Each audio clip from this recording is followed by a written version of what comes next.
Back, boxing fans, to another lunchtime boxing talk. Walking along the beautiful river in Taichung near my school. So, I saw another bad take on the internet today on YouTube. And I know, because one or two or three individuals make crazy statements, this doesn't reflect on a whole group or a whole bunch of people. But this is a constant trend that we see consistently. I see a bunch of people literally hating on Bud Crawford for the deal that was just made between him and Turki Al-Sheikh, which is great news because that opens the door for a Boots Ennis fight and others. But of course, people are so short-sighted or such haters, right? And we know who it is. It's the same PBC Errol Spence fans that have consistently been hating on Bud Crawford fucking for years now. And the irony is now we see this whole deal going on between Haney and Tank Davis. And it's the same people picking sides and just going on and on, making the most ridiculous kind of negative statements, going back and forth between themselves. And we understand why they're doing this, because AdSense, right? The channels that perpetuate it are doing it to get traffic to their channels so that people can get into this heated debate. And this is mostly black on black boxing fans against each other, for the most part. I'm not saying completely, but you know, with the whole Errol Spence Bud Crawford situation, and of course now the Tank Davis Devin Haney situation, that's primarily what's going on. And it's just getting to a point where it's just the same topic, same conversation, same back and forth, day in and day out. And there's never new information or new takes or anything interesting to bring into it. It's just more of the same. And it becomes a little redundant and a little boring. Like now Crawford, who was the WBO super champion, literally put himself in position to get the mandatory fight with the champion. Whether that's Tim Tszyu, or whether it's Funduro, or Charlo, or whoever it is, he is the mandatory through the WBO. Of course, Tim Tszyu and Funduro fight didn't pan out in a smooth kind of outcome. So instead of getting one champion that we could build up, Tim Tszyu would have been obviously the perfect scenario. That was the fight I was hoping for and was talking about for Crawford. Funduro won. But now Funduro's team are putting in medical things and whatnot to delay this fight, showing a lack of interest to fight Bud Crawford at all, right? They don't really seem like they're gonna fight Tim Tszyu. It looks like maybe the PBC is trying to get an Errol Spence fight. People are happy that Errol Spence is getting an opportunity, but then they're also happy that Bud Crawford is being screwed out of an opportunity. So the man who won doesn't deserve a world title fight, but the man who got knocked out, humiliated, and destroyed, all of a sudden he deserves the fight, more so than the winner. Like, this is the kind of narrative people push. Like, I have nothing against Errol Spence getting a shot too, because there's 4 fucking titles. But the point is, Errol Spence doesn't have any leverage. He is not a champion, so you can't become the mandatory for these titles. He's not ranked at 154 pounds, which means in reality, generally, you need to have at least one fight at that weight class against a ranked opponent to elevate you into position to earn a world title fight. Generally, that's what happens, right? But we understand this is the power of the promoter. And who knows if that fight's really gonna happen, but obviously that's what people anticipated with the whole ring walk post-fight. So that fight looks like it was gonna be delayed. Bud Crawford is ready to go. He's been waiting for a year already. He doesn't want to continue to sit on his ass and do nothing. So what does he do? Because he's a super champion for the WBA, he gets himself mandated to fight Madrimov, who just won the world title.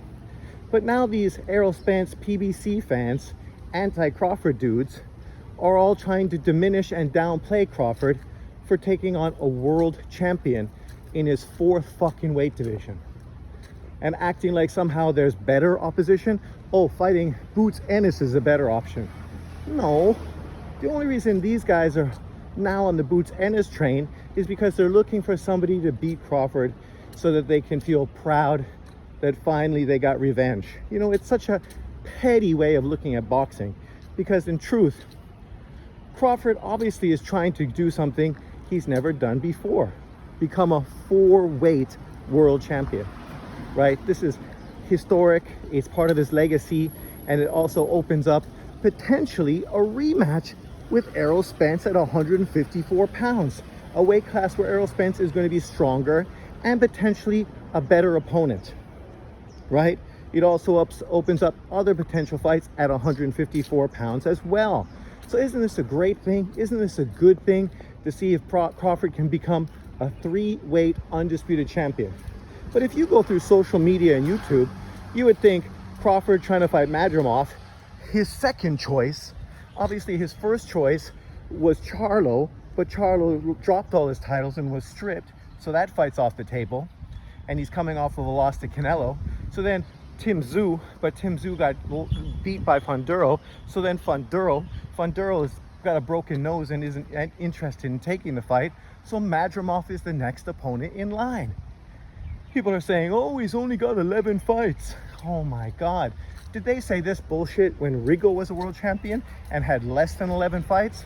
Of course they didn't. Did they say this shit when Lomachenko was a multiple weight world champion? Of course they didn't. Do they say this now about David Morrell, who has how many fights? 11, right? Are they saying that David Morrell doesn't deserve a big money fight at 168 pounds because he only has 11, 10, 11, 12 fights? Of course they're not. They're using this to shame Bud Crawford for chasing a guy with only 11 professional fights. But this is a guy with a very extensive amateur career who came into the pros obviously mature and doesn't need a fucking million fights to prepare himself. Obviously, because now he is a WBA world champion. And sure, this might not be the biggest fight in America, but don't worry, you don't have to pay for it. Al Haymon's not going to have to reach into his pockets to fund this fight. This fight's literally going to be funded by the Saudi Arabians, and Bud Crawford doesn't even need to go to the Saudi to do it. They're going to fund it and do their first card in America, bringing Saudi money to America, which in itself is fucking great. It's fantastic for the sport of boxing that now this money is actually traveling to the States. You don't necessarily need to go to Saudi Arabia to do this, which potentially opens up the door for a Devin Haney and Tank Davis fight, right? Which obviously was a big fight that Saudi Arabia, Turki Al-Sheikh was interested in paying for and getting done. But of course, PBC and Tank Davis weren't interested in going over to Saudi Arabia to make it. But now that they're willing to do stuff in the States, maybe now that opens the door for that fight too. Isn't that a great thing? I mean, people are going to say, oh, you're hating the PBC. I'm not hating anyone. I'm supporting boxing. And I don't understand why people have these mentality that they need to shit on Crawford. Literally, just today, it was announced that Charlo is now coming out of champion in recess, pushing himself in front of Bud Crawford for that WBA title, right? Because he is the champion in recess for his titles after being sort of not stripped, but because he just was inactive, they put new champions in position of those titles. Him being the champion in recess gets the first shot back at these titles when he chooses to come back. And that's apparently what Charlo or Al Haymon and the PBC are interested in doing, whether it's true or whether it's not true, whether it's just to get a payout so they can take step-aside money, knowing that Turki Al-Sheikh has already arranged for the fight with Bud Crawford and Madrimov in California, that maybe they're just looking to fill their pockets with some free cash. I mean, who knows what the situation may be.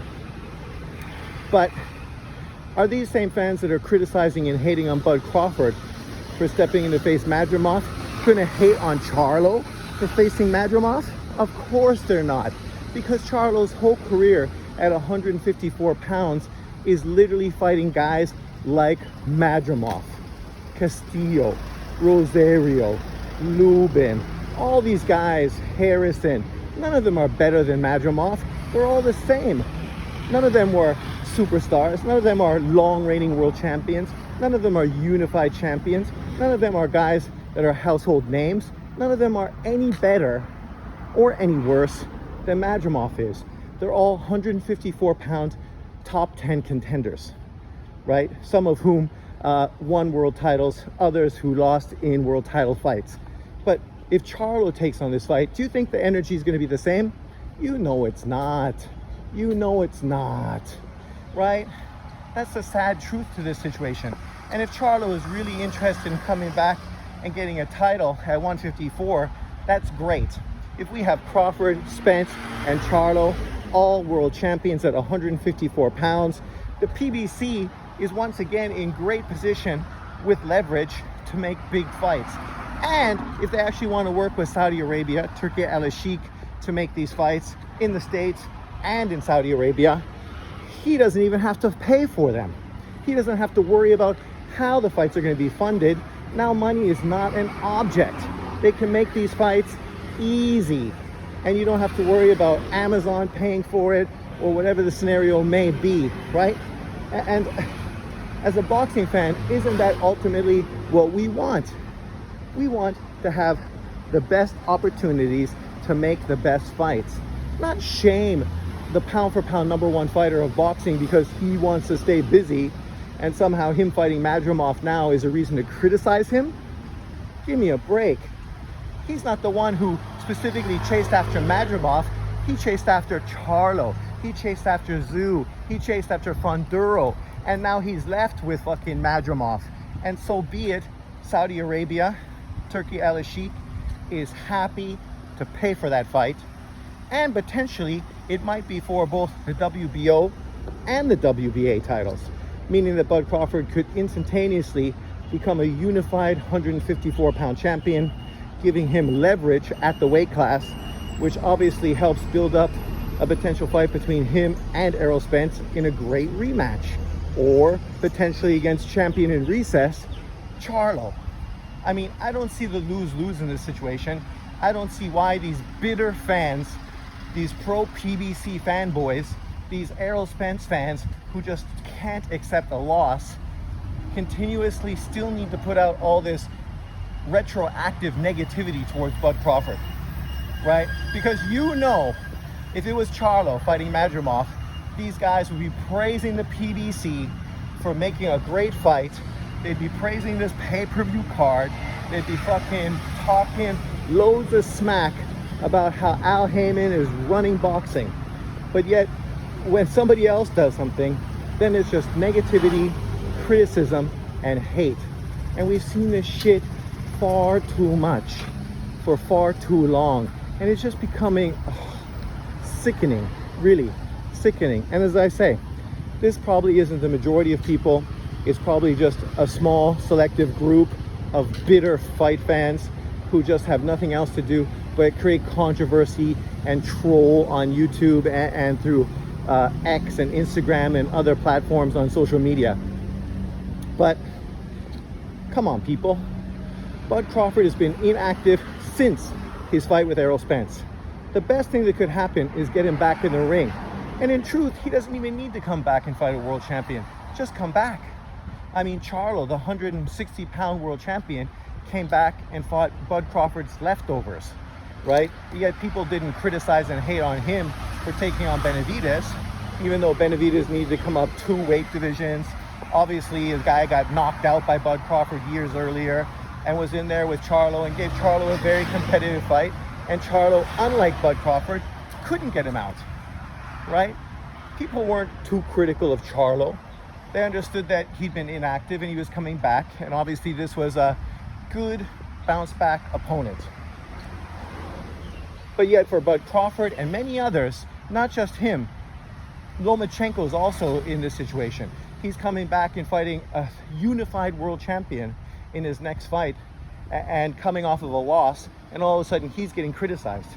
When do you ever see boxers being criticized fighting unified world champions coming off of losses, right? It's not like you're cherry picking a guy who is a unified champion, who's coming off of a win when you yourself is coming off of a loss. Like, but this is where we are today. People are so full of shit and so bitter and such fucking fanboys of particular fighters and fucking promotional companies. Never in my life have I seen this shit. And it's just ridiculous. Ridiculous to a whole new fucking extent. Because, let's be real, if fights are getting made, does it really matter who the fuck is promoting them? I don't care if Canelo Alvarez is on PBC, fucking Top Rank, fucking Golden Boy, or Matchroom DAZN. I don't care. Just make the fights. I don't care if Bud Crawford stays with the PBC or signs with Matchroom to take a Turkey Al Sheikh big fucking payday, as long as he's getting fights and opportunities. So let me know what you think in the comment section below. Do you think this narrative, this criticism, this hate towards Bud Crawford makes any sense at all? Leave it in the comment section below. Thanks for watching. Peace out. And if you do, who the hell do you think Bud Crawford should be fighting next? Oh, sorry, I know. Boots Ennis.